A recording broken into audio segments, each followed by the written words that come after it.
마태복음 7장입니다.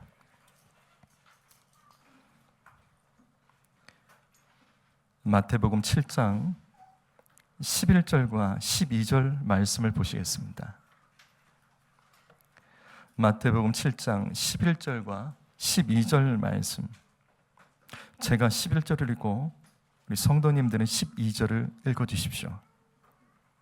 너희가 악한 자라도 좋은 것으로 자식에게 줄 알거든 하물며 하늘에 계신 너희 아버지께서 구하는 자에게 좋은 것을 주시지 않겠느냐.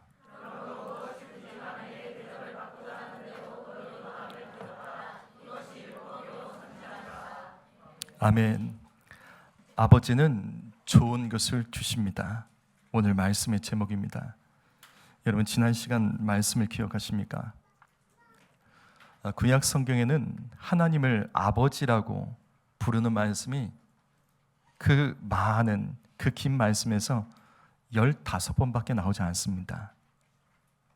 그런데 구약 성경에 기록된 하나님 아버지라는 이 말씀의 내용들을 보면 하나님과 주의 백성과의 그 친밀함을 상징하는 표현들로 아버지라는 이 단어를 사용했습니다. 그런데 구약 성경의 4분의 1 분량밖에 안 되는 신약 성경, 그 중에서 사복음서, 이 사복음서에만 예수님께서 하나님을 아버지라고 가르치신 말씀은 179번입니다. 이것은 이 땅에 오신 예수님은 우리에게 하나님은 아버지시라는 것을 매우 강조하셨던 겁니다. 신약 성경에서 하나님 아버지라는 이 구절은 단순히 친밀함을 말씀하시는 것이 아닙니다. 하나님은 아버지라는 이 말씀은 우리에게 실질적이고 구체적인 아버지의 모습을 강조하고 있는 겁니다. 그래서 오늘 말씀 11절에서 하나님은 자녀들에게 실제로 좋은 것을 주시는 아버지, 이 아버지는 그냥 단순히 호칭이 아니라 이 아버지는 자녀들에게 실제로 좋은 것을 주시는 아버지라고 성경은 강조합니다. 지금 이 말씀처럼 세상에서 뉴스에 나올 만한 악한 자라도 자기 자식에게는 좋은 것을 주려고 하는데, 하나님 아버지는 주님의 자녀에게 얼마나 좋은 것을 주시는 분이시겠습니까? 아버지는 자녀에게 좋은 것을 주는 분입니다. 그러나 하나님 아버지는 합법적이십니다. 주님은 모든 사람에게 공평하게 좋은 것을 주시진 않습니다. 만약 주님이 모든 사람에게 좋은 것을 주신다면 이 땅에 문제 있는 인생, 어려움 당한 인생, 특별히 지옥 가는 인생이 어디 있겠습니까? 분명 하나님 아버지는 좋은 분이시지만 하나님은 합법적이십니다. 그래서 모든 사람에게 공평하게 좋은 것을 주시지는 않습니다. 그렇다면 하나님 아버지는 어떤 사람에게 좋은 것을 주실까? 그것이 오늘 말씀 바로 11절에 첫 번째로 하나님은 기도하는 자에게 좋은 것을 주시는 아버지십니다. 예수님은 구하는 자, 기도하는 자에게 아버지께서 좋은 것을 주신다고 말씀하셨습니다. 여러분, 바로 이겁니다. 성도 여러분, 기도하면 반드시 좋아집니다. 기도하면 살아나고 회복됩니다. 기도하면 고쳐지고, 기도하면 숨 쉴 수 있고, 기도하면 반드시 해결되고 좋아집니다. 하나님은 기도하는 자에게 좋은 것을 주시는 아버지시기 때문입니다. 요즘 삶이 안 좋은 성도가 있습니까?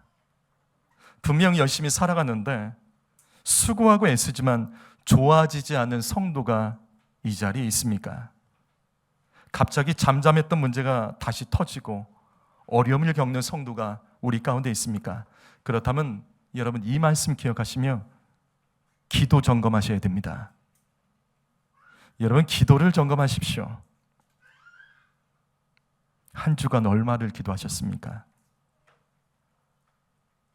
여러분, 한 주간 얼마나 기도하셨습니까? 그리고 바로 오늘 이 예배 시간에도 우리가 주여 삼창으로 합심하여 기도할 때 여러분 어떻게 기도하셨습니까? 오늘 이 자리에서도 어떻게 기도하셨냐고요? 하나님 아버지께서 주목하시도록 부르짖어 간절히 기도하셨습니까? 마태복음 18장 19절과 20절 말씀 읽겠습니다. 읽습니다. 시작.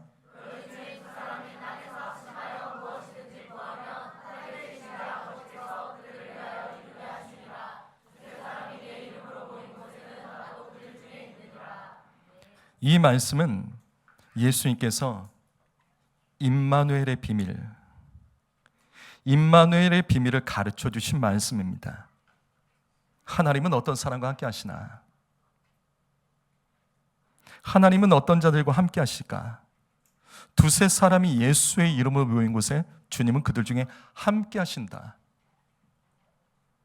임마누엘의 비밀을 가르쳐 주셨습니다. 성도 여러분, 기도는 힘든 일입니다.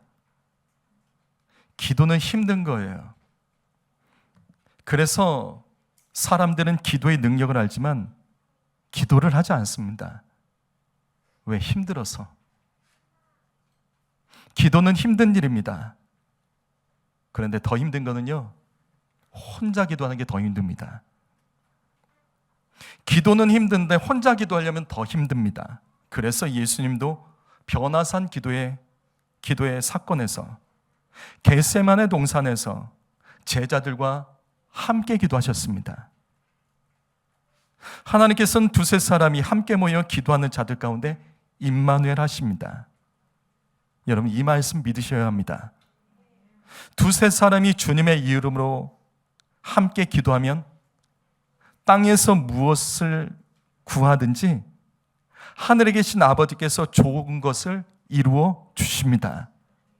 혼자 기도하는 것보다 같이 기도하는 것에 임마누엘의 능력이 있습니다. 다시요. 여러분, 한 주간 얼마나 기도하셨습니까? 얼마나 기도하셨냐고요? 바쁘다는 말은 하지 마십시오. 그럼 바쁘지 않을 때는 기도 많이 하셨습니까? 여러분, 따지고 분석하고 평가하고 불평하는 사람들과 모여서 섞여 있지 마십시오. 남들의 눈에 있는 톱밥은 크게 보면서도 내 눈 안에 있는 널판지는 모른 척하는 다른 사람 뒷얘기하는 사람들과 함께 하지 마시고 차라리 기도하는 사람들과 함께 하시며 임마누엘의 비밀을 열어가시기 바랍니다. 예수의 이름으로 모여서 기도하는 사람을 가까이 하며 기도하는 일에 수고하며 애쓰십시오. 기도하면 좋아집니다. 우리 교회는 기도하는 성도님들이 여럿 있습니다. 주중에도 날마다 교회에 모여서 기도하는 그룹들이 있습니다. 매일 저녁마다 청년과 학생들이 주의 이름으로 모여서 기도하고 있습니다. 그리고 우리 교회는 예배 시간마다 주여 삼창으로 합심하여 기도합니다. 함께 하셔야 합니다. 함께 하셔야지 좋아집니다. 제발 기도해도 별거 없더라, 이제 이런 말 하지 마십시오. 내가 누가 기도하는 사람이지 않은데 그 사람 봐도 그 사람 아무리 기도해도 좋아지지 않더라, 이렇게 평가하지 마십시오. 내가 기도하는 사람인 거 아는데 그 사람 기도해도 죄 짓더라, 또 똑같더라, 이런 말 하지 마십시오. 이런 말 하는 분들의 특징은요, 다 똑같습니다. 기도 안 하는 사람들이 이런 말 합니다. 기도하는 사람들은 절대로 이런 말을 할 수가 없습니다. 성도 여러분, 기도하는 사람과 기도하지 않는 사람은 절대로 똑같지 않습니다. 우리가 믿는 하나님은 그런 하나님이 아니세요. 기도하는 성도 여러분 기도하다가 이런 말 들어도 상처받지 마십시오. 여러분 기도하다가 이런 말 듣고 흥분하며 낙심하며 시험에 들지 마십시오. 하나님 다 아십니다. 누가 기도하는 사람인지 주님 아십니다. 하나님은 기도를 절대로 잊지 않고 기억하시는 하나님이십니다. 다시요, 기도하면 좋아집니다. 이거는 저의 말이 아니라 예수님의 말씀입니다. 시편 107편 9절 말씀 읽어보시죠. 읽습니다. 시작.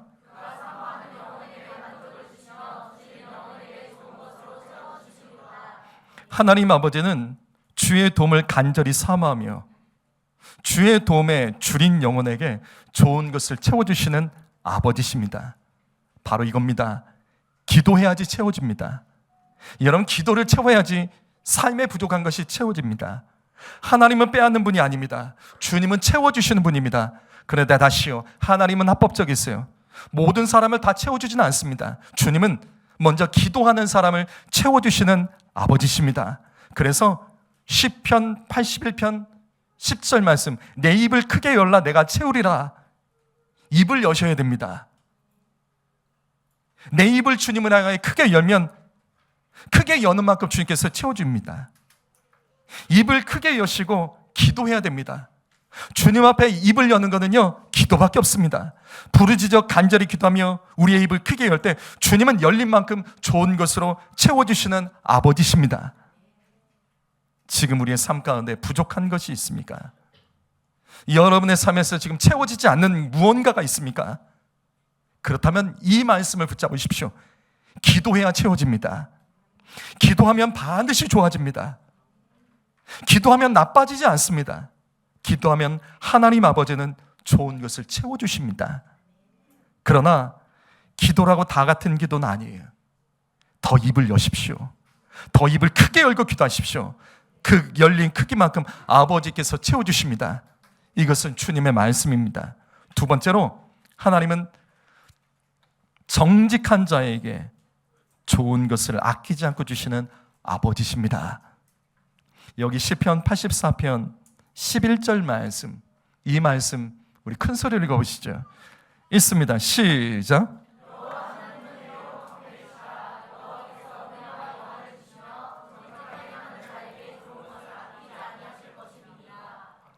여러분, 먼저 이 말씀에서 해라는 구절을 놓치지 마십시오. 주님은 태양빛을 모든 사람에게 공평하게 비춰주십니다. 주님은 예수 믿지 않는 사람이라고 빛을 주시지 않는 분이 아니세요.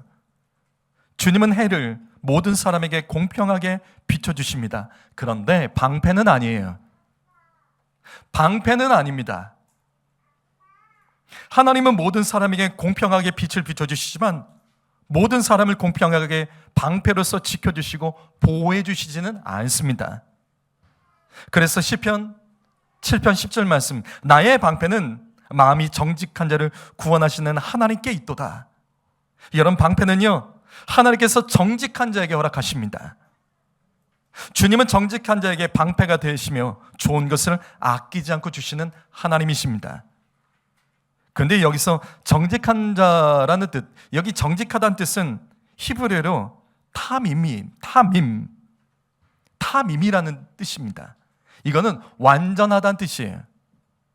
그렇다면 주님 보시기에 정직한 사람, 주님이 보시기에 정직한 사람, 주님이 보시기에 완전한 사람은 어떤 사람일까? 성경에는 이게 나와요.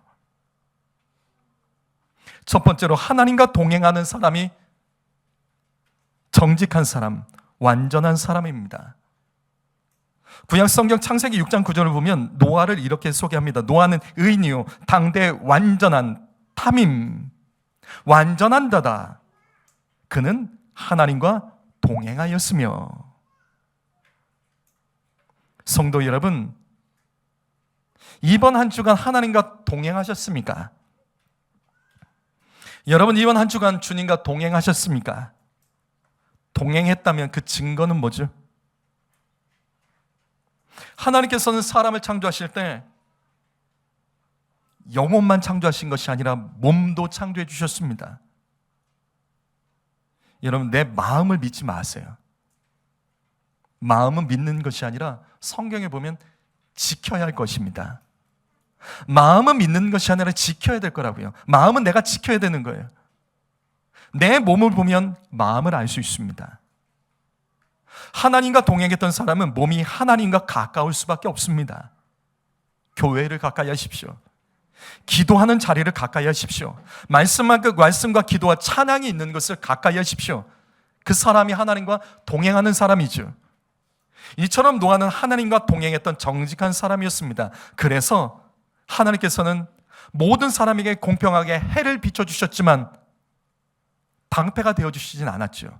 주님은 정직했던 노아에게만 방패가 되어주셨고 홍수의 심판에서 그를 구원해 주신 겁니다.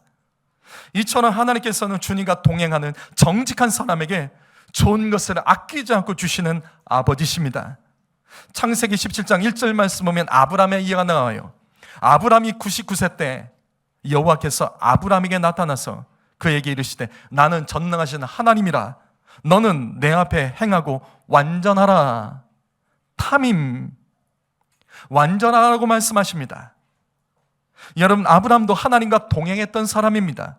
그런데 이 말씀 보면 하나님께서는 아브라함이 99세 때 주님 앞에서 완전하라, 정직하라고 명령하십니다. 왜 하나님께서 이 명령을 하셨죠? 하나님께서 이렇게 명령하신 이유가 뭐죠? 다시요. 하나님은 정직한 자에게 좋은 것을 아끼지 않는 아버지십니다. 하나님은 왜 99세의 아브라함에게 이 말씀을 하셨죠? 좋아지게 하시려고요. 복을 주시려고요. 하나님은 정직한 자, 완전한 자에게 좋은 것을 아끼지 않는 아버지십니다. 하나님은 아브라함에게 아들을 주시기 위해서 99살 때 100세의 낳을 아들을 위해서 주님은 그에게 명령하십니다. 너 완전하라, 탐임, 정직하라고 명령하신 겁니다. 하나님은 정직한 자에게 좋은 것을 아끼지 않습니다. 하나님은 정직한 자에게 100살에 불가능한 나이에도 자식을 아브라함이 주신 것처럼 주님은 우리의 삶에 불가능한 것도 정직한 자에게 아끼지 않고 주시는 아버지인 줄 믿습니다. 두 번째로, 찬송하는 사람이 정직한 사람입니다. 여기 못합니다. 두 번째입니다. 찬송하는 사람, 성경에서 찬송은 감사입니다. 찬송하는 사람, 감사하는 사람이 정직한 사람입니다. 여기 시편 33편 1절 말씀 읽어볼까요? 읽습니다. 시작.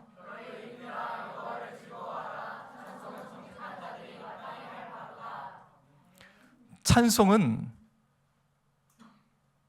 여호와 하나님을 즐거워하는 사람이 할 수 있는 겁니다. 맞죠?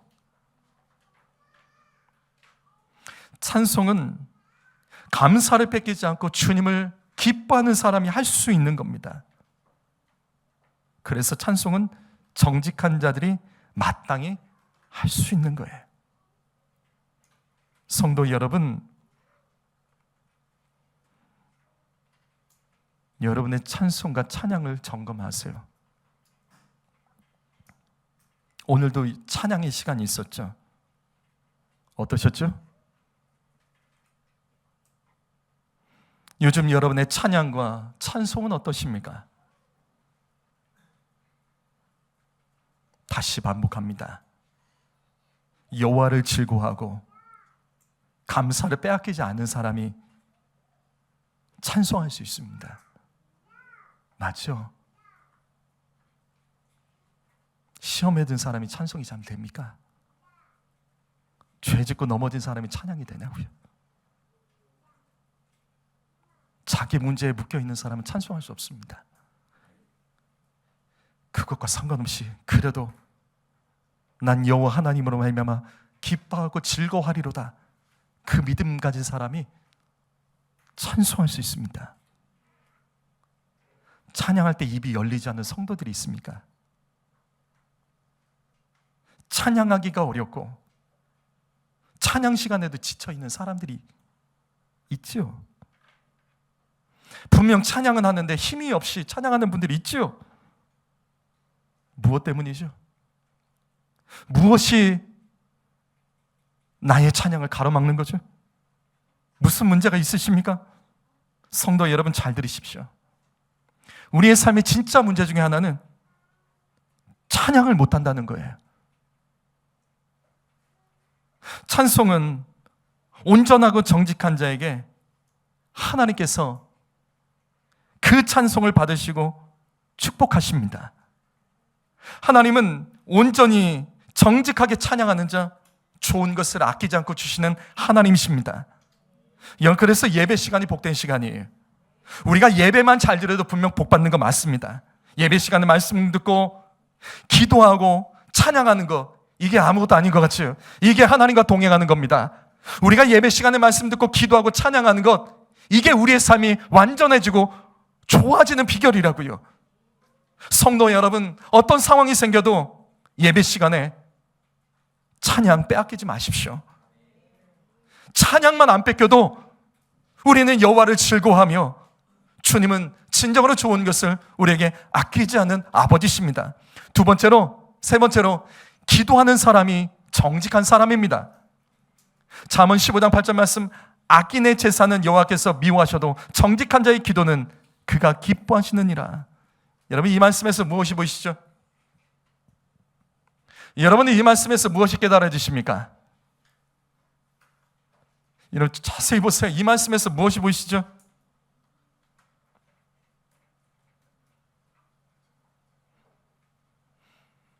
잘 들으세요. 악한 사람도 제사할 수 있습니다. 여러분, 악한 마음 품고도 이 자리에 앉아서 예배할 수 있습니다. 맞죠? 내 마음이 선해야지만 예배할 수 있는 건 아니죠. 악한 마음 품고도 그래요.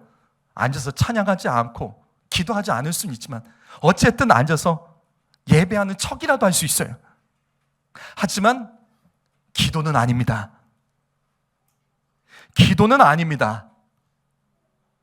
기도는 악한 마음을 품고 할 수 없습니다. 악한 마음, 더러운 마음 품고 기도하면 기도가 막힙니다. 그 죄를 회개하지 않으면 기도는 막힙니다. 되는 것 같은데 안 돼요. 기도는 정직한 사람이 할 수 있습니다. 그래서 죄인이 기도할 때 먼저 자신의 죄를 하나님께 토해내고서 회개한 뒤에야 그 기도가 이어질 수가 있는 거예요. 성도 여러분, 죄인은 죄 짓는 사람이 아니에요. 기도하지 않는 사람이 죄인입니다. 왜? 기도하면, 아버지께 기도하면 아버지께서 그의 죄를 용서해 주십니다. 왜? 죄를 품고 기도가 안 된다고요. 기도하는 사람은 그 죄를 하나님 앞에 고백하며 그거를 해결해야지만 기도가 되기 때문에 진짜 죄인은 기도하지 않는 사람이에요. 진짜 죄인은요, 한결같이 기도하지 않는 사람이 진짜 죄인입니다. 다른 사람의 죄를 지적하면서도 기도하지 않는 사람이 진짜 큰 죄인입니다. 부족해도 실패하고 넘어져도 신실되게 기도하는 사람은 주님 보시기에 정직하게 하나님께서 인정해 주십니다. 정직한 사람이 기도할 수 있습니다. 그래서 기도하면 반드시 좋아집니다. 시편 84편 11절 말씀, 이같이 하나님과 동행하는 사람, 찬송하고 감사하는 사람, 기도하는 사람이 정직한 사람입니다. 주님이 이같이 정직한 자에게 좋은 것을 아끼지 않으시는 하나님이십니다. 성도 여러분, 나는 정직한 자입니까? 정직하다면 그 증거는 나에게 무엇이 있습니까? 마지막 세 번째로, 하나님은 마음밭이 좋은 자에게 100배로 좋은 것을 주시는 아버지십니다. 여기 누가복음 8장 8절 말씀 읽어보시죠. 읽어봅니다. 시작.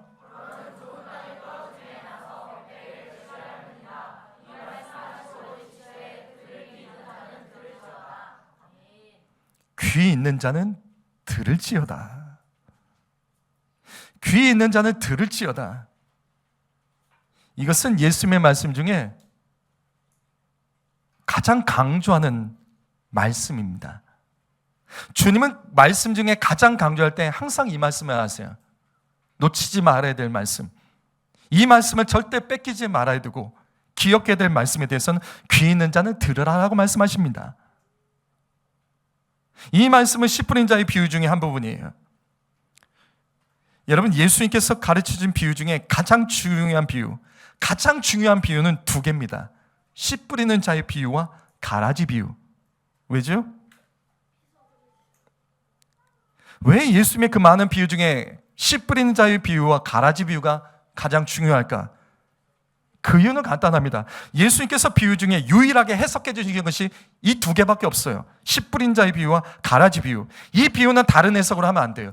예수님 말씀하신 대로만 해석해야 됩니다.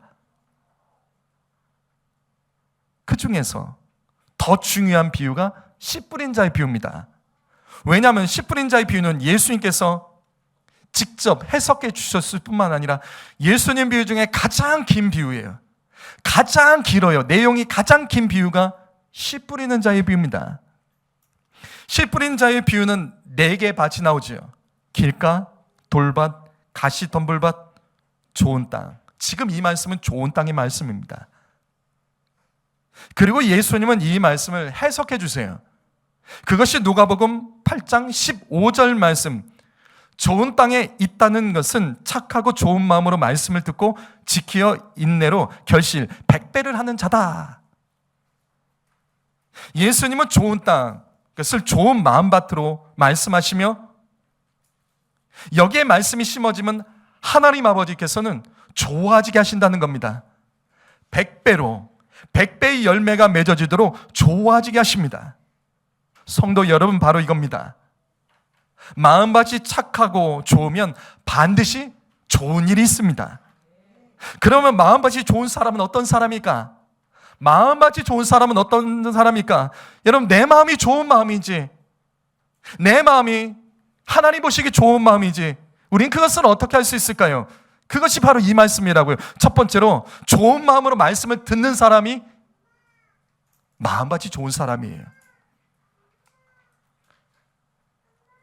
저는 설교하고 이런 말을 종종 듣습니다. 제 설교 때문에 성도들이 힘들어한다. 성도에게 부담 준다.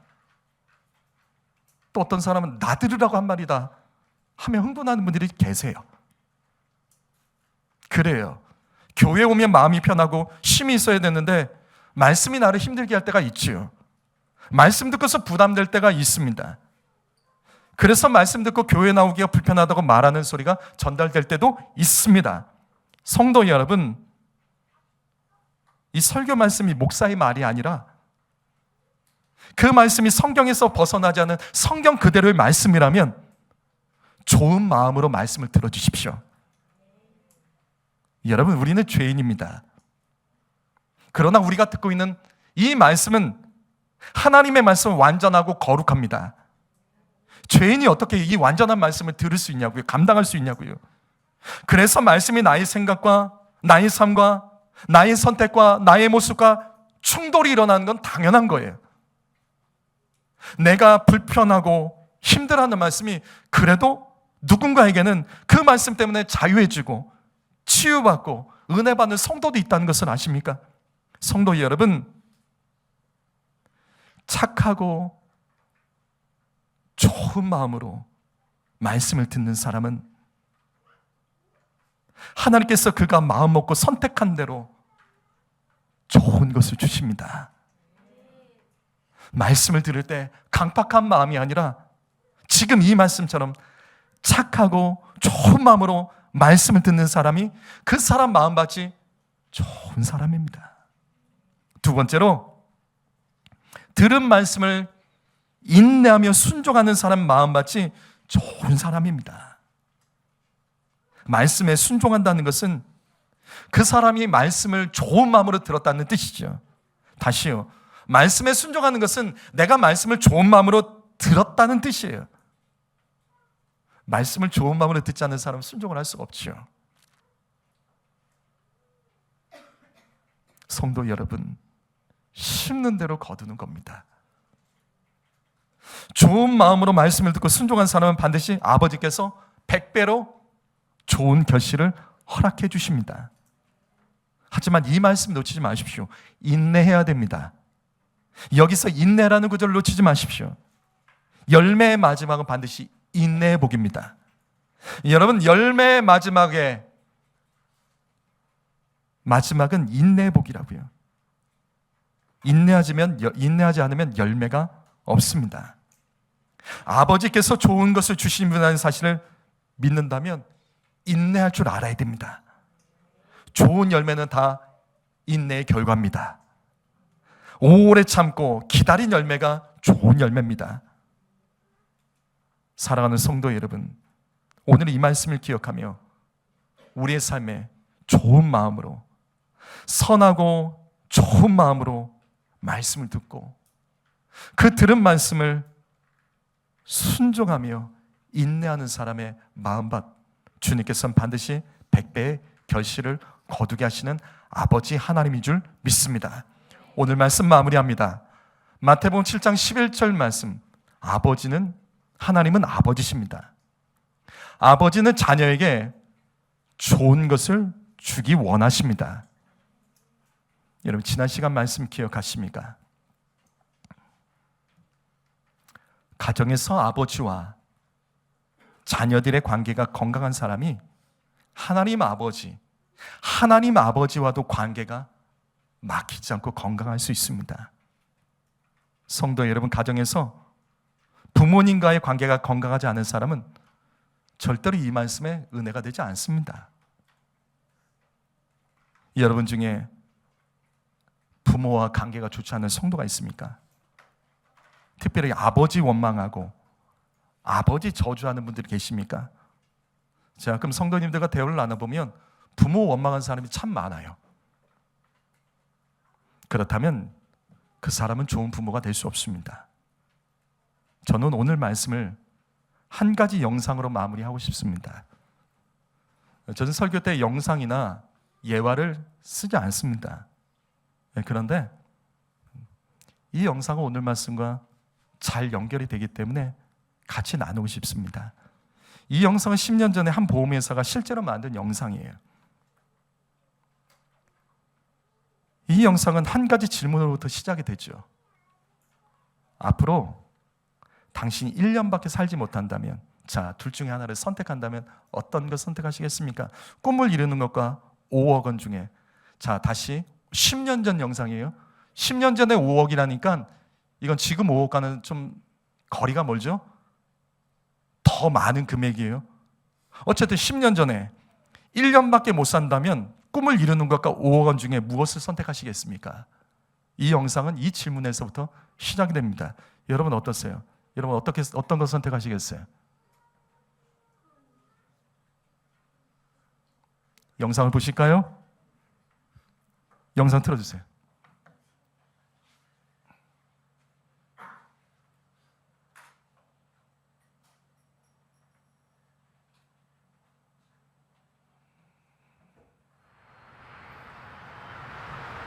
아이들은 자신의 꿈에 대해 어떤 생각을 갖고 있을까요?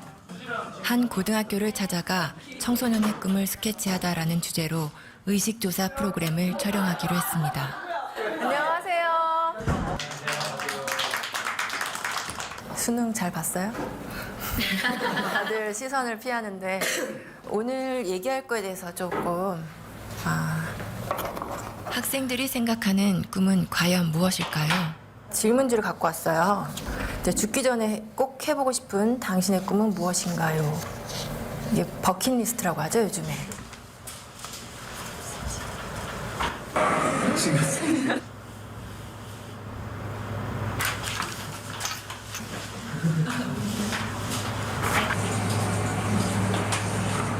학교 운동장에 농사 짓기? 이런 것도 있네요. 여기서 우리는 두 번째 질문을 해보았습니다. 앞으로 살 날이 1년밖에 남지 않았다면 당신의 꿈을 이루는 것과 5억 원이라는 돈을 선택하는 것 중에 어떤 걸 선택할 것 같아요? 꿈이요.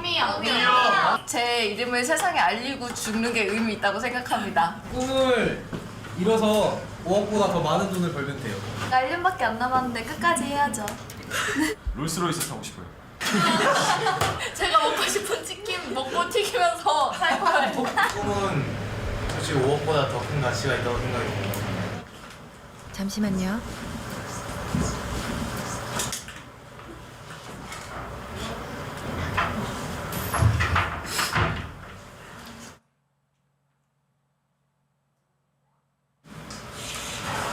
우리 온 가족이 함께 모여서 외식도 좀 거나한 데서 좀 해보고 싶고 하고 싶은 게 너무너무 많죠.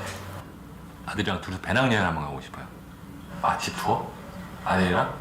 저희 고향 양평으로 내려가서 그림같이 멋있는 집을 짓고 사랑하는 가족과 함께 행복하게 사는 게 제 꿈입니다. 조그만 극장이라도 하나 해줬으면 성진이가 하고 싶어 하는 거니까.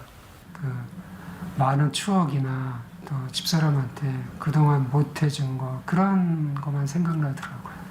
그 가족과 함께 여행을 하는 게 저희 꿈입니다. 근데 할 수만 있으면 진짜 같이 한번 성진이 데리고 여행을 좀 해보고 싶습니다. 구석에 친구들 한번 만나보고 싶어요. 맥주 한잔 마시고 싶어요.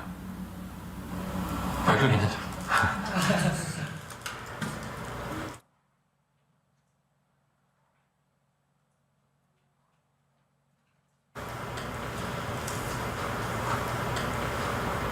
그러니까 제가 하고 싶은 걸 포기하고 5억을 선택하느냐? 지금 같으면 5억을 선택하겠습니다. 결론적으로 돈을 선택해서 주는 게 좋겠죠, 뭐나. 그건 당연히 5억은 가족을 위해서 선택하겠죠. 그 아버님이 좀 장병에 돌아가셨거든요. 그냥 고통을 좀 많이 받, 금전적인 고통을 많이 받았어요, 식구들이. 제가 한번 아파 보니까 주변은 다 피해먹고 가족이 제일 중요하더라고요. 제가 앞으로 한번 일을 더 한다고 해서 현실적으로 5억을 벌어놓고 성진이한테 기여를 하고 간다는 보장이 있겠습니까? 5억을 선택하면 남겨진 가족들한테는 도움이 될 수 있으니까 저가 하고 싶은 일을 포기할 수 있죠. 그거를 대가로 한다면. 구체적인 얘기를 한다면 아들이 이제 뭐 자기가 생활하는데 뭐 사회생활하는데 기초자금이라도 뭐 될 수 있었으면 좋겠고. 저뿐만 아니라 모든 부모들이 똑같은 생각을 갖고 있을 것 같은데요. 그렇죠. 저는 아빠고 가장이니까. 아버지들의 꿈은 아이들의 꿈과는 조금 달랐습니다. 자신의 꿈보다 가족을 가장 먼저, 가장 많이 생각하는 여기까지 보겠습니다. 다시 마태복음 7장 11절 말씀.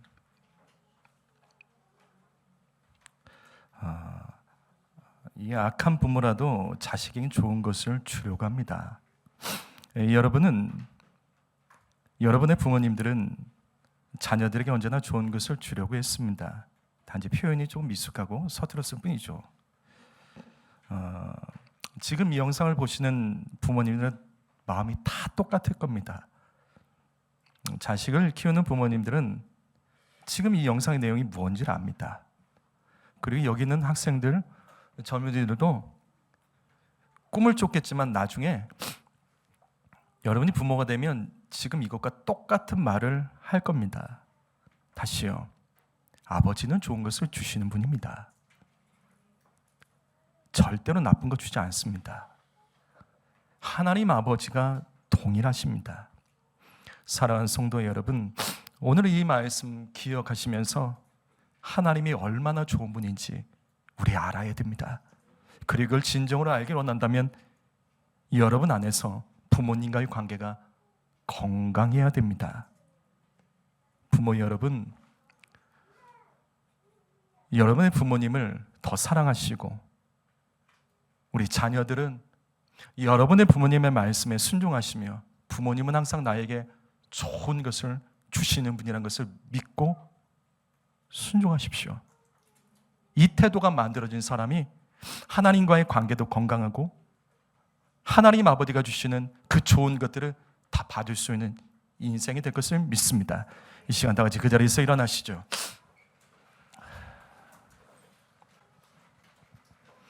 다 같이 두 눈을 감아 주십시오. 부모님과의 관계가 건강하지 않은 성도가 있습니까? 여러분 중에 다른 사람들 앞에서 내 부모 욕한 사람 있으세요? 여러분 중에 내 부모에게 상처 많이 받았다며 그거 아직도 말하는 사람 있으세요?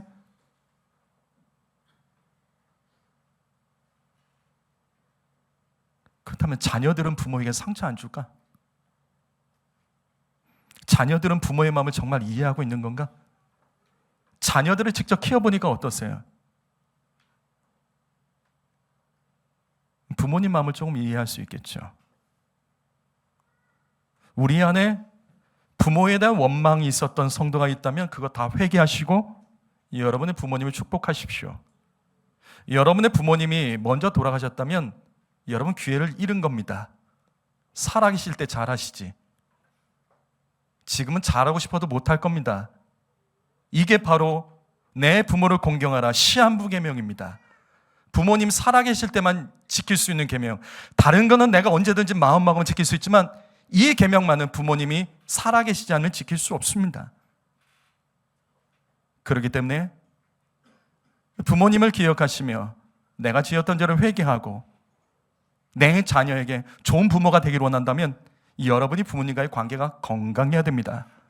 여러분의 부모님을 축복하시고 먼저 돌아가셨다면 그분에게 다 말하지 못하는 것들이 있으면 이 시간 하나님 아버지께 구하며 회개하시고 아버지께서는 우리에게 언제나 좋은 것을 주시는 아버지심을 기억하며 하나님과 거리를 두고 살았던 한 주간의 삶, 자꾸만 나 중심으로 살려고 했던 그 삶을 회개하며 하나님 용서해 주시고 아버지가 좋은 것을 주신 분을 내가 믿음에 아버지를 가까이 하겠습니다.